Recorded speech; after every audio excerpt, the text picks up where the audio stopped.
My dear friend, हमारी जिंदगी में जब कुछ अच्छा होता है तो हम बहुत ज्यादा खुश हो जाते हैं, लेकिन वहीं अगर हमारी जिंदगी में कुछ गलत हो जाता है तो हम भगवान को जो है बहुत ही ज्यादा उल्टा सीधा बोलते हैं। तो मैं आपको यहाँ पर एक छोटी सी कहानी सुनाती हूँ, प्लीज आप लोग ध्यान से सुनिएगा और लास्ट तक सुनिएगा। बहुत ही अच्छी कहानी है, बहुत ही प्रेरणादायक कहानी है। तो बहुत समय पहले की बात है, यम लोक में यमराज जी ने अपने दूत को भेजा धरती पे, बोला वहां पर जाओ, एक स्त्री है, उसका टाइम पूरा हो चुका है, आप उसे धरती लोक से यम लोक लेकर आएंगे।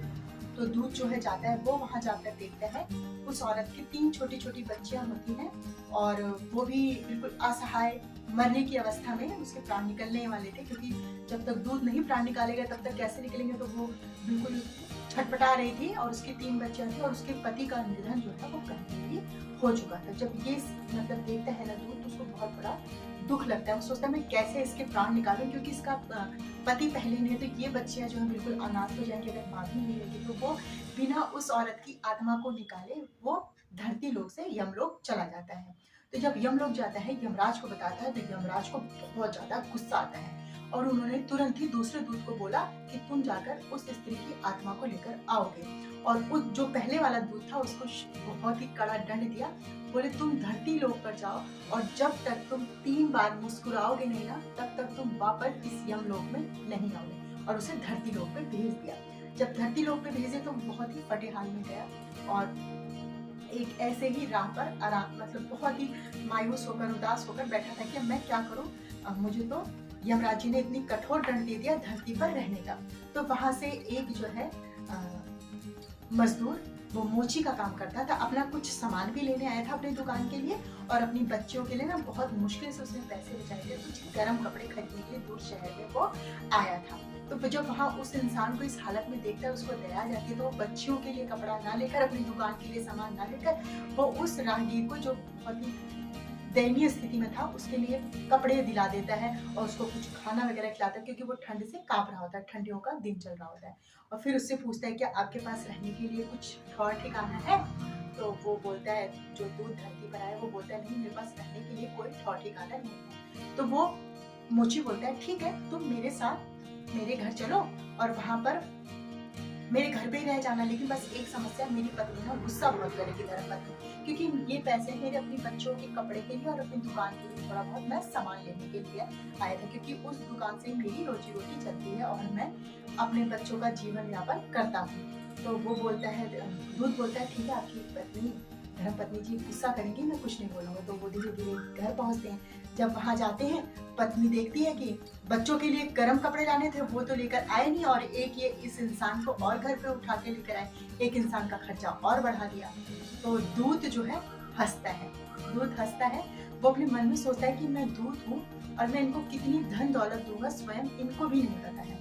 तो वो मुस्कुराता है। तो वो मोची पूछता है कि आप क्यों मुस्कुरा रहे हैं। तो वो बोलता है अभी नहीं, जब समय आएगा मैं तब आपको बताऊंगा।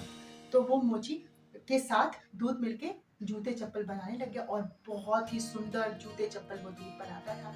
और धीरे धीरे उस मोची की दुकान की प्रशंसा जो है दूर दूर तक फैलने लगी।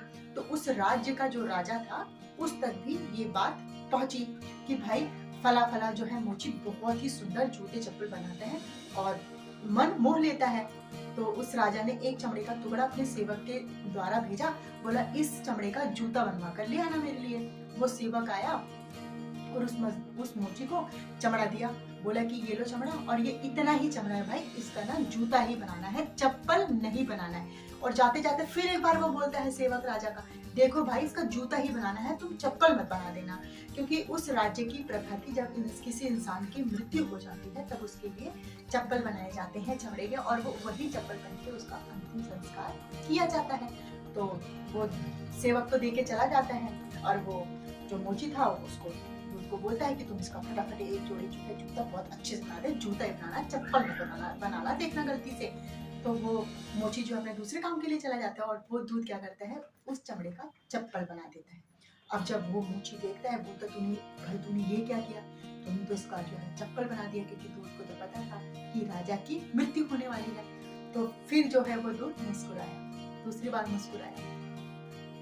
फिर इतने में ना राजा का सेवक आया दौड़ा दौड़ा, बोले भाई तुमने उस चमड़े का क्या बनाया, जूता की चप्पल, क्योंकि राजा की तो मृत्यु हो गई और हमें जो चाहिए चप्पल चाहिए। और दूर वहाँ का वो जो राजा का सेवक था ना, कि हड़बड़ी में था, उसने आओ देखा ना था, ये भी नहीं पूछा कि तुम भाई मैंने तुझे जूते बनाने के लिए बोले थे, तुम चप्पल क्यों बनाए। तो वो चप्पल लिए और वो चला गया। फिर जो है वो मूछी पूछता है उस इंसान से, दूध से, कि भाई तुझे कैसे पता था कि राजा की मृत्यु हो गई। फिर वो मुस्कुराया और मुस्कुराया, फिर वो उसने कुछ मतलब बोला ठीक है समय आने पर मैं आपको बताऊंगा। तो धीरे धीरे राजा का तो अंतिम संस्कार हो गया और ये बात यहीं रुक गई।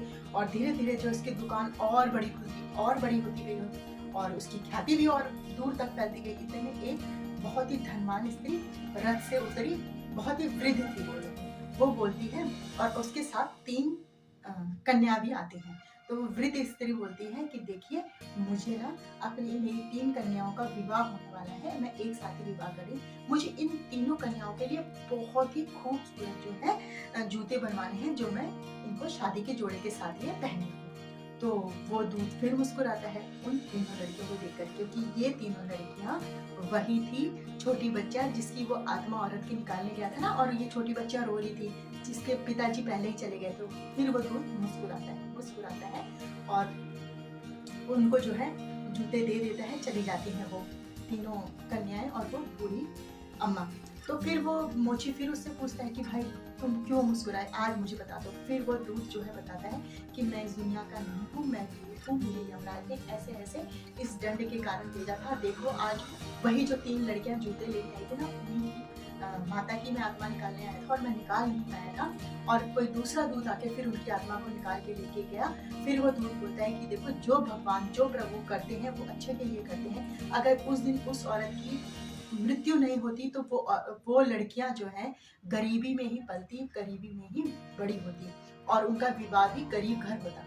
और उसकी माँ की मृत्यु होने के कारण वो पड़ोस में रह रही बूढ़ी ने, जो बहुत ही धनवान है, वहाँ का सेठ है, उसने उन लड़कियों को गोद लिया, पाला पोसा, अच्छी शिक्षा दी, अच्छे कपड़े पहनने, खाने को, अच्छा घर, सब कुछ अच्छा, क्योंकि उन लड़कियों के नसीब में जो है ना बहुत ही खुशियाँ, सब कुछ अच्छा ही अच्छा लिखा था। तो अगर वो उन्हीं के अपनी माँ के साथ रहती तो उनको दुख ही मिलता, क्योंकि वो बेहद गरीब थी। तो भगवान ने जब उनके नसीब में सुख लिया था, इसलिए उनकी माँ और पिताजी की मृत्यु हो गई और वह लड़कियां अनाथ हुई। अनाथ होने के कारण उसको उस सेठ की पत्नी ने गोद लिया, और आज देखिए कितनी अच्छी धूमधाम से उसकी शादी हुई और कितनी अच्छी परवरिश हुई। ये कहते ही वो दूत जो है तीसरी बार तो वो हंसी देता है, वापस जो है वो यमलोक चला जाता है। मेरे कहने का मतलब ये है कि जो भगवान हमारे जिंदगी में करता है ना, वो सब अच्छे के लिए करता है। बस हमें थोड़ा सा धैर्य रखने की जरूरत है और भगवान को समझने की जरूरत है। तो हरी कृपा सबसे बड़ी कृपा। तो आप लोग अपना ध्यान रखिए, और प्लीज अगर आप लोगों ने सब्सक्राइब नहीं किया हो तो सब्सक्राइब करके जाइएगा और अच्छे अच्छे कमेंट भी कीजिएगा। नया साल आने वाला है, तो प्लीज फ्रेंड आप लोग अपना ध्यान रखिए और अपनी जिंदगी में खुश रहिए। दुख को सोचकर नहीं, जो आपके पास है उसको सोचकर आप लोग खुश रहिए। इसी के साथ मिलते हैं नेक्स्ट वीडियो में। Bye bye.